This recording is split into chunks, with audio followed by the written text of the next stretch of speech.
یہ بات میں نے 5ویں جماعت میں پڑھی تھی۔ علامہ اقبال کی نظم شکوہ جواب شکوہ میں نے پڑھی، بانگ درا مجھے میرے بڑے بھائی صاحب نے بھیج دی تھی۔ ایک شعر تو وہ ہے بانگ درا کا جو میرے تحت الشعور میں کہیں چپک گیا تھا اور میری پوری زندگی کو اس نے ایک رخ پر ڈالا ہے۔ وہ زمانے میں معزز تھے مسلمان ہو کر اور تم خار ہوئے تاریک قرآن ہو۔ دیکھیے یہ بات صرف اقبال نے نہیں کہی، وہ داڑھی مڈا تھا، عالم تو نہیں تھا۔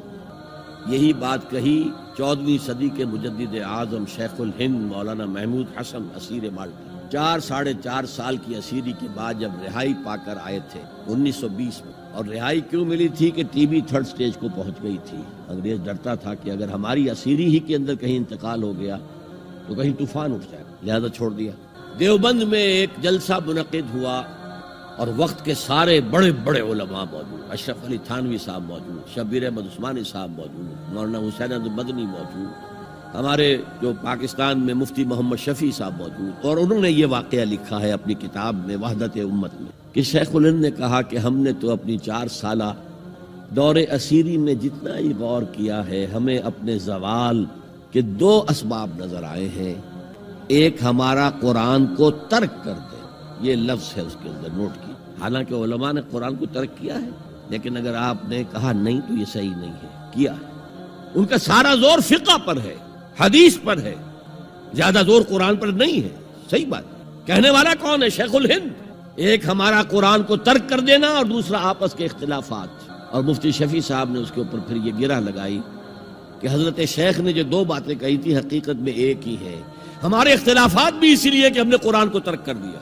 تو یہ ہے ایک شعر جو میرے ذہن میں چپک گیا تھا، پھر قرآن سے اللہ نے جو ایک مناسبت دی ذہنی قلبی، اللہ کا شکر ہے، اللہ کا فضل ہے۔ دوسرا شعر وہ ہے کہ وقت فرصت ہے کہاں، کام ابھی باقی ہے، نور توحید کا اتمام ابھی باقی ہے۔ پورے کرہ ارضی جب تک کہ توحید سے جلوگر نہ ہو جائے اور اسلام کا ڈنکا نہ بج جائے، اس وقت تک حضور کا مشن مکمل نہیں۔ حضور حوالے کر کے گئے تھے امت۔ خطبہ حجۃ الوداع میں آپ نے سوال کیا الا هل بلغت، اور 1.25 لاکھ کے مجمع نے جواب دیا انا نشهد انك قد بلغت الرسالۃ واديت الامانۃ ونصحت الامۃ وكشفت الغمۃ۔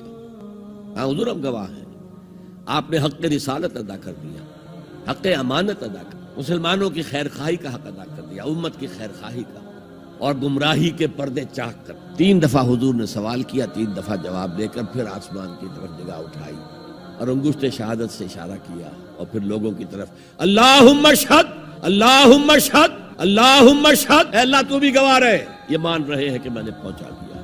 اسے میں کہا کرتا ہوں سائی آف ریلیف۔ کندھوں پر ایک بہت بڑا بھاری بوجھ آ گیا تھا، بہت بڑی امانت تھی قرآن، اس کے پہنچانے پر کیا کیا تکلیفیں اٹھا، پاگل کہے گئے، مجنون کہے گئے، شاعر کہے گئے، ساحر کہے گئے، مسحور کہے گئے، کیا نہیں کہا گیا۔ اور پھر جو مارے کھائی ہیں، جو 3 سال کی شیب بنی ہاشم کے اندر اسیری تھی، جس میں کھانے پینے کی چیزیں گھاٹی میں داخل نہیں ہو سکتی تھی۔ ہماری جیلوں میں تو آپ کو کھانا تو ملتا ہے، وہاں تو کچھ نہیں تھا۔ پھر طائف کا پتھراؤ یاد کیجئے، پھر مکے سے نکلنا اور 3 دن رات ایک غار میں چھپے رہنا، پھر مدینے کے اندر آپ کو معلوم ہے غزوہ بدر آ رہی ہے، اس میں 70 اگر کافر مارے گئے تو غزوہ احد میں 70 صحابہ شہید ہوئے، جن میں حضرت حمزہ بھی ہیں۔ 3 رشتے ہیں حضرت حمزہ سے حضور کے، چچا بھتیجا، سب کو بس یہی معلوم ہے، چچا بھتیجا، خالہ زاد بھائی، دودھ شریک بھائی، اور عربوں میں دودھ شریک بھائی حقیقی بھائی کے طور پر ہوتا تھا۔ اور ان کی لاش سامنے آئی ہے کہ ناک کاٹ لی گئی ہے، کان کاٹ لیے گئے ہیں، اور پیٹ چاک کر کے کلیجہ چبایا گیا۔ یہ سارے بوجھ اٹھا کر اگر وہ حق تبلیغ ادا ہو گیا، اے اللہ یہ مان رہے ہیں، تو بھی گواہ رہے۔ اور پھر کیا کہا فَلْيُبَلِّغِ الشَّاهِدُ الْغَائِبَ، اب جو یہاں موجود ہیں ان کا فرض ہے کہ ان کو پہنچائیں جو یہاں نہیں ہیں، اور یہ ابد الآباد تک کے لیے، قیامت تک کے لیے ہے۔ انا آخر المرسلین وانتم آخر الامم، میں آخری رسول ہوں، تم آخری امت ہو۔